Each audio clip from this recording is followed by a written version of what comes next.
Arema FC belum lama ini realisasikan dua penggawa asal Brasil, Thales Lira dan William Marcilio. Thales Lira menjadi penggawa asing pertama yang diumumkan oleh Arema FC.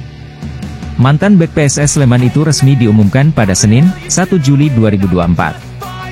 Masih di waktu yang sama hanya berbeda menit, otak serangan anyar Singo Edan juga asal Brasil, William Marcilio diumumkan. Selepas keduanya, satu sosok yang sebentar lagi segera turut diumumkan mengarah kepada kiper asing Arema FC asal Brasil, Lucas Frigeri. Seperti diketahui, Lucas Frigeri masuk ke dalam list belanja Arema FC untuk menggantikan kiper asing asal Filipina mereka, Julian Squarzer. Kabar masuknya Lucas Frigeri ke dalam list transfer diungkap oleh akun Instagram Gosip Bola, Kamis, 9 Mei 2024. Rumors: Lucas Frigeri dikaitkan dengan Arema FC, tulis Gosip Bola. Bicara peluang, kans Arema FC untuk realisasikan kedatangan Lucas Frigeri terbuka lebar. Pasalnya, Lucas Frigeri memiliki kontrak yang akan segera berakhir bersama Madura United pada akhir musim 2023-2024. Lebih lanjut, Lucas Frigeri juga sudah dikabarkan telah sepakat secara lisan untuk bergabung dengan Arema FC musim depan. Kabar itu diungkap oleh akun seputar sepak bola Indonesia, Liga Wakanda, ID. Donedil, kiper asing asal Brasil Lucas Frigeri telah mencapai kesepakatan lisan dengan klub Arema FC untuk bergabung di bursa transfer awal musim 2024-2025, tulis Liga Wakanda, ID. Dan update terkini, kiper berusia 34 tahun itu mengunggah kode tengah berada di salah satu bandara di Brasil guna menuju ke Indonesia. Melihat rumor yang berkembang, kode itu ditengarai ditujukan kepada para Aremania yang tentu saja tak sabar menantikan pengumumannya resmi berseragam Arema FC.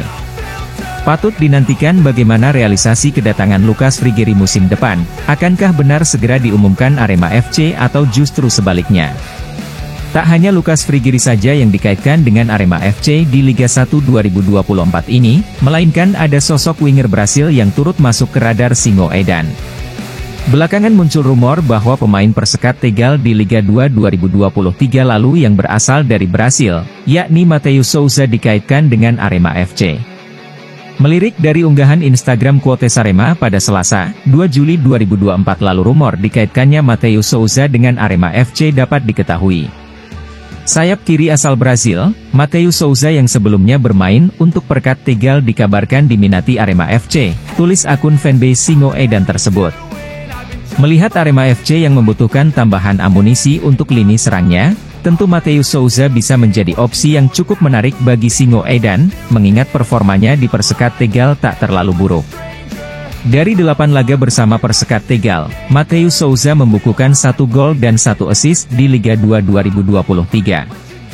Sebelum merumput di Liga 2 Indonesia, Matheus Souza sejatinya sempat menjadi kampiun di Liga Kamboja bersama Phnom Penh Crown di musim 2020-2021 lalu.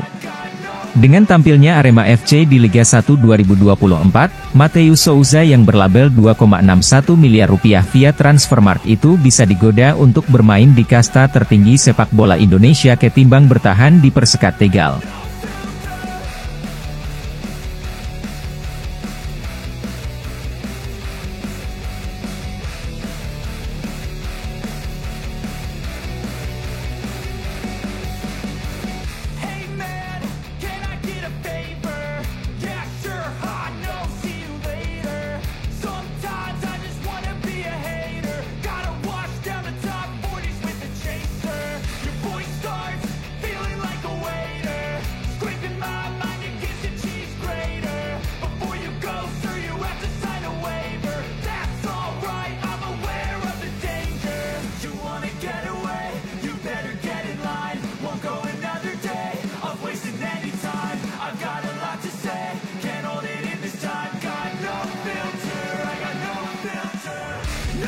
Stadion Sultan Agung Bantul, Yogyakarta bakal menjadi opsi kedua bagi Arema FC untuk menentukan home base pada musim 2024-2025 setelah Blitar.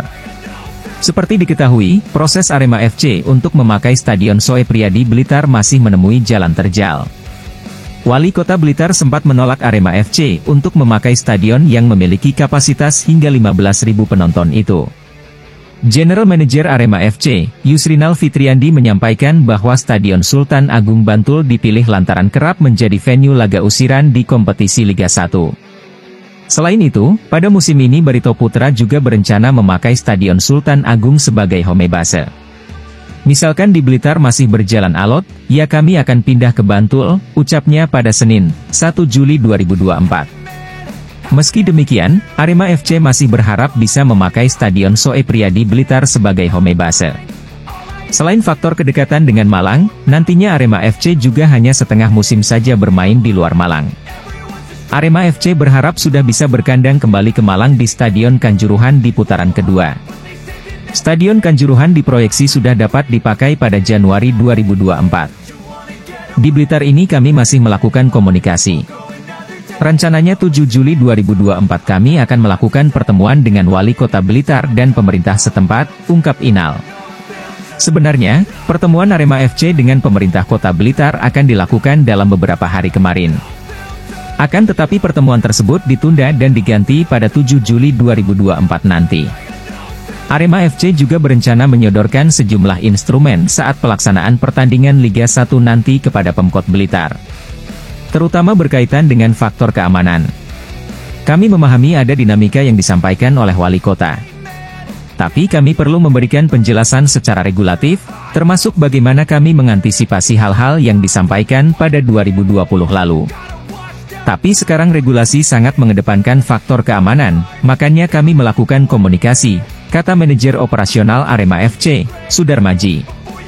Selain melakukan komunikasi dengan Pemkot Blitar, Arema FC juga intens melakukan komunikasi dengan PSSI dan PT LIB.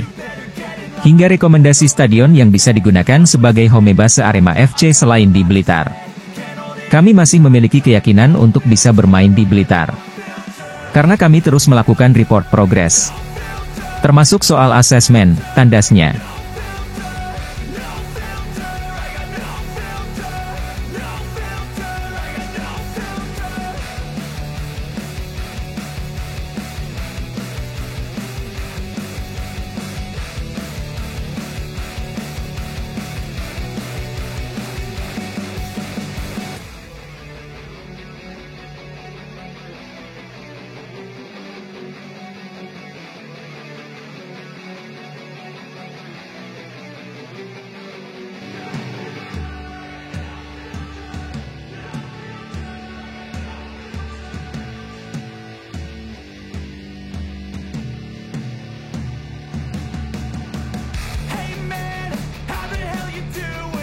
Arema FC telah gagal 2 kali berturut-turut dalam memenuhi persyaratan AFC Club Professional Licensing, yakni pada musim 2022, 2023 dan 2023-2024. Padahal, pada musim-musim sebelumnya mereka selalu berhasil memenuhi penilaian tersebut. Manajemen Arema FC harus segera berbenah untuk menghadapi penilaian AFC Club Professional Licensing pada musim 2024-2025. Jika kembali gagal, mereka bisa menerima sanksi berat. Manajer operasional Arema FC Sudarmaji mengatakan, musim depan PSSI dan PT Liga Indonesia Baru, LIB, akan menerapkan sanksi bagi klub yang tidak lolos AFC Club Professional Licensing. Sanksi tersebut cukup berat dan bisa mempengaruhi hasil kompetisi Liga 1. Jika tahun depan diberlakukan sanksi pengurangan poin, saya pikir ini menjadi tantangan bagi semua klub, termasuk Arema. Ini agar klub bisa kembali on track dalam memenuhi persyaratan lisensi, terangnya saat dikonfirmasi pada Selasa, 2 Juli 2024. Sudarmaji menjelaskan, batas penilaian AFC Club Professional Licensing untuk musim 2024-2025 dijadwalkan pada 26 Juni 2025. Setiap klub wajib melengkapi berbagai aspek sebagai klub sepak bola profesional, mulai dari fasilitas tim hingga fasilitas pendukung di stadion. Ada 3 kategori untuk penilaian AFC Club Professional Licensing. Jika ada satu saja yang tidak terpenuhi, klub akan dinyatakan gagal. Misalnya, jika kategori A tidak terpenuhi, maka dianggap gagal dan tidak mendapatkan poin. Kategori B hanya melaporkan bahwa kita sudah melakukan itu dari sisi infrastruktur, jelasnya. Sudarmaji mengungkapkan, bahwa alasan utama mereka gagal 2 kali dalam penilaian AFC Club Professional Licensing adalah masalah stadion. Sejak tragedi Kanjuruhan pada 1 Oktober 2022, Singoedan menjadi tim musafir karena Stadion Kanjuruhan direnovasi. Akibatnya, mereka harus menjalani kompetisi 2 musim terakhir sebagai tim musafir. Pasca tragedi Kanjuruhan, banyak yang harus kita pulihkan. Ketidaklulusan ini menjadi bahan evaluasi. Selain itu, kami juga mengalami masa transisi dalam memenuhi 3 kategori penilaian AFC Club Professional Licensing, bebernya. Lebih lanjut, Sudarmaji menegaskan bahwa manajemen Arema FC akan serius menata tim agar bisa kembali lolos AFC Club Professional Licensing musim depan. Apalagi, Stadion Kanjuruhan diperkirakan selesai direnovasi pada Desember 2024 dan akan hadir sebagai stadion berstandar FIFA. Arema jauh sebelumnya sudah berharap adanya konsekuensi ketika tidak lolos klub lisensi. Artinya, klub licensing menjadi ukuran bahwa klub telah bekerja berdasarkan badan hukum perusahaan terbuka, pungkasnya.